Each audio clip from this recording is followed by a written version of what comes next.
হাতে নাতে রাত্রিবেলা ধরে ফেলছি। আমাকে দেখে ছেলেটা দৌড়াচ্ছে, আমি অল্পের জন্য ওকে মানে ধরতে পারিনি। সালিশি সভার মাধ্যমে নিজের স্ত্রীকে পরকীয়া সম্পর্কের প্রেমিকের হাতে তুলে দিল স্বামী। স্বামীর চোখের সামনে দিয়ে চলে গেল প্রেমিক প্রেমিকা। ঘটনায় চাঞ্চল্য ছড়িয়েছে এলাকায়। ঘটনাটি ঘটেছে ধূপগুড়ির সাকোয়া ঝোড়া 2 নম্বর গ্রাম পঞ্চায়েতের পূর্ব মল্লিকপাড়ার ডোবপাড়া এলাকায়। জানা গেছে প্রেম করে বিয়ে করেছিল এলাকার বাসিন্দা মানিক দাস।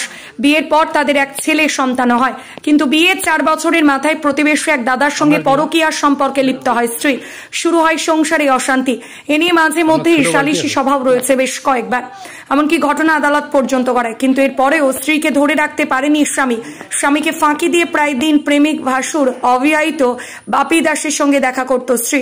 এদিকে স্বামী মানিক দাস স্ত্রীকে হাতে নাতে ধরার জন্য তককে তককে থাকত। বৃহস্পতিবার সন্ধ্যায় এই সুযোগ এসে যায় মানিকের হাতে। এদিন তিনি সন্ধ্যা নাগাদ হাতে নাতে ধরে ফেলেন স্ত্রীর পরকীয়ার ঘটনা। তার চিৎকারে ছুটে আসে এলাকাবাসীরা। রাতে আটকে রাখা হয় প্রেমিক প্রেমিকাকে। এরপর রাত পোহালে শুক্রবার এলাকাবাসী এবং গ্রাম পঞ্চায়েতের উপস্থিতিতে সকালে বসে সালিশি সভা।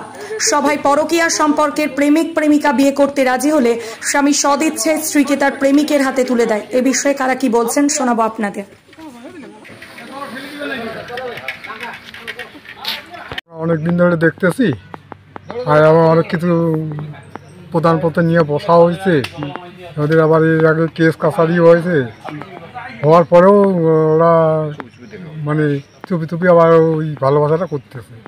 তো কালকেও রাত্রিবেলা ওর স্বামী ধরার পরে ডাক দিল আমাদেরকে। আমি আসলাম, আসার পরে দেখেছি এই অবস্থা। কালকে কখন? রাতে 7টা সাড়ে 7টার দিকে এই ঘটনাটা। স্বামী হাতে নাতে ধরলো? ও স্বামী হাতে নাতে ধরছে। তারপরে আমাদের ডাক দিল, আমরা আসলাম। আইসাও দেখি এই অবস্থা, এই দিক থেকে পালিয়ে গেছে, ওই দিক থেকে পালিয়ে গেছে। ওরা কি এই এলাকা থেকে স্বইচ্ছায় চলে যাচ্ছে? ওরা তো এখন বসার 2-4 জন বসার পরে এখন বলতে হচ্ছে আমরা স্বইচ্ছায় চলে যাব। বিবাহিত স্বামী ছেড়ে আরেকজনের কাছে কেন যাচ্ছেন? কেন যাচ্ছি, যা ভাত কাপড় দেয় না তো, শরীরের কিছু হলে চিকিৎসাপাতি করে না, বাধ্য তো এখন যাইতে হচ্ছে। তা আজকে কি হয়েছিল? আজকে কালকের ঘটনা হয়েছে। কি হয়েছিল? ওই যে কালকে ও কেরালা, আজকে কেরালা যাওয়ার কথা ছিল, তো বলছি দেখা করার জন্য। তো ও ওইখানে গেছে, আমি যাইনি, মানে যাওয়ার সময় দেখছে। আপনাদের কতদিনের সম্পর্ক এর সঙ্গে? 4 বছর। 4 বছর থেকে। আপনার ছেলে মেয়ে কয়জন? একটাই ছেলে। তো এখন আপনি ওর সঙ্গে চলে যাচ্ছেন? সঙ্গে চলে যাচ্ছে। আপনার নাম? চিন্মতি। এই জায়গাটা কি ঘটনা একটু যদি খুলে বলেন। অনেক দিনের থেকে ওদের অবৈধ সম্পর্ক আছে। আচ্ছা। 3 বছর হইলো, মানে 21 সালের ঘটনা।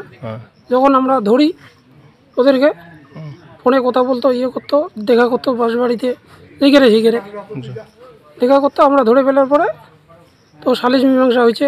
তার হওয়ার পরে ছেলেটার নামে কেস হয়েছে। তবুও এই কেস চলাকালীনও ইদানিংও ওরা এই সম্পর্ক রাখতেইছে গোপনভাবে।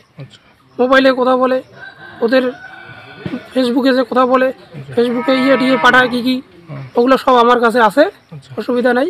এই জোগাড় করে ধরার পরে আমি অনেক কয়েকদিন থেকে ফলো করি। আমি একা মানুষ, এইখানে তো বাড়ি তো পাতলা। ফলো করতে করতে কালকে আমি নিজের হাতে নাতে রাত্রিবেলা ধরে ফেলছি। আমাকে দেখে ছেলেটা দৌড়াচ্ছে, আমি অল্পের জন্য ওকে মানে ধরতে পারিনি। এইটাই। এতদিন থেকে আপনি জানতেন যে ওদের সম্পর্ক কিছু? আগে তো জানতাম। হ্যাঁ, আজকে যেতে হচ্ছে কেন? আজকে এটা হচ্ছে কালকে ধরে ফেলার পরে আমি তো ধরার জন্য কয়েকদিন থেকে অপেক্ষা করতেছি, কোন দিন ধরতে পারি। ওদের গোপন সময় যে দেখা করে, ওইটাই আমি সঠিক সময় ধরতে পারি না। কালকে হাতে নাতে আমি ধরে ফেলছি ওদেরকে। আপনি কি তাহলে স্বইচ্ছায় আপনার স্ত্রীকে ওর হাতে তুলে দিচ্ছেন নাকি? হ্যাঁ, তাহলে ওরা যদি আমার সঙ্গে যদি সম্পর্ক ভালো না রাখে বা সম্পর্ক না রাখতে চায়, ওরা যদি ওই দিকেই সুখী থাকে তাহলে আমার কোনো আপত্তি নেই। ওর সঙ্গে যদি সম্পর্ক রেখে যদি সুখে শান্তিতে থাকে, আমার কোনো আপত্তি নেই। আপনার ছেলে মেয়ে আছে? আমার ছেলে একজন আছে। বাচ্চাটা কার পক্ষে থাকবে? বাচ্চাটা এখন আমার পক্ষেই থাকবে, নাহলে ও দাদুর বাড়িতে, ও দাদুরা যদি মানে ইয়ে করে, এতদিন তো দাদুর বাড়িতেই থাকে। যদি রাখে থাকবে, আর যদি না রাখে তাহলে আমার এখানে থাকবে, আমার কোনো আপত্তি নেই। কেন, আমার বাচ্চা। কত বছর বাচ্চা? 8.5 বছর বয়স। কি নাম আপনার? আমার নাম মানিক দেবদাস। গিয়ে বলছে, দাদা আমার বউ আজকে রাত্রে আত্মহত্যা, মানে ফাঁসিতে ঝুলছে এবং নদীতেও ঝাঁপ দিছে। আমি কি করি? তো পাড়ার লোকজন সবাই মিলে এরা একত্রিত হয়েছে, যে এইখানে একটা মেয়ে মারা যাবে, বউ মারা যাবে, মারা গেলে একটা সমস্যা, এবং আমি থানার সাথেও যোগাযোগ করি, হ্যাঁ, সামনে ভিলেজ পুলিশের সাথে যোগাযোগ করি।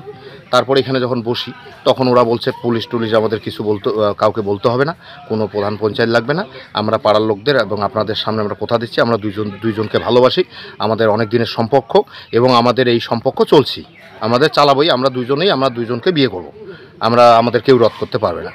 তারপরে পাড়ার লোক সবাই মিলে সিদ্ধান্ত নেয়। তাইলে ওর স্বামী বলল যে তুই তাইলে কি করবি?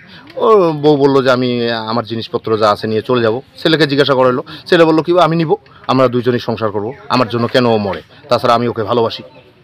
এই তো তারপরে আর কোনো সবাই মিলে তাই ডিসিশন হলো, আর ওরাও নিজেই বাড়ির থেকে সাজে ফেরে বের হলো, আপনারাও দেখলেন স্বেচ্ছায়, মানে ওরা দুইজনকে স্বেচ্ছায়, মানে আজকে না হলেও 2 মাস পরে হতোই। মহিলার আগের স্বামীও তো মত রয়েছে।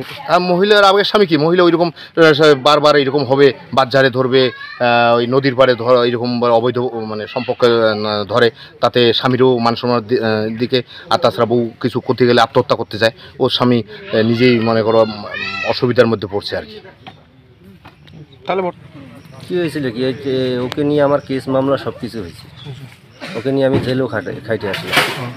তার মধ্যে জেল খাইটে আসলাম, এদের বাড়ি থেকে খুব দোষাদোষী, ও প্রায় আমাকে বলে কম বেশি যোগাযোগ আছে, তো যোগাযোগ আছে। কালকে মনে করো ওর সাথে এইখানে মনে করো দেখা হয়েছে, হ্যাঁ না, দেখা হয় না, ও আসতে, আমি বলছি কালকে কেরালা চলে যাবো, এদিকে আয়, এই থেকে আমি কয়া বলে চলে যাবো, বাস। ওরা বলে করলো, বাস হয়ে গেল। 10-20 মিলিয়ে বলছে নিতে হবে, নিয়ে চলে যাবো, এখন নতুন করে সংসার নিবো আর কি করবো। তোমাকে আগে বিয়ে করছো? আমি বিয়ে করিনি, বিয়ে করো না? আমি ছেলে আছি। তোমার নাম কি? আমার নাম বাপি দাস। বাড়ি কোথায়? বাড়ি এই জায়গাটার নাম কি? তেঁতুলতলা।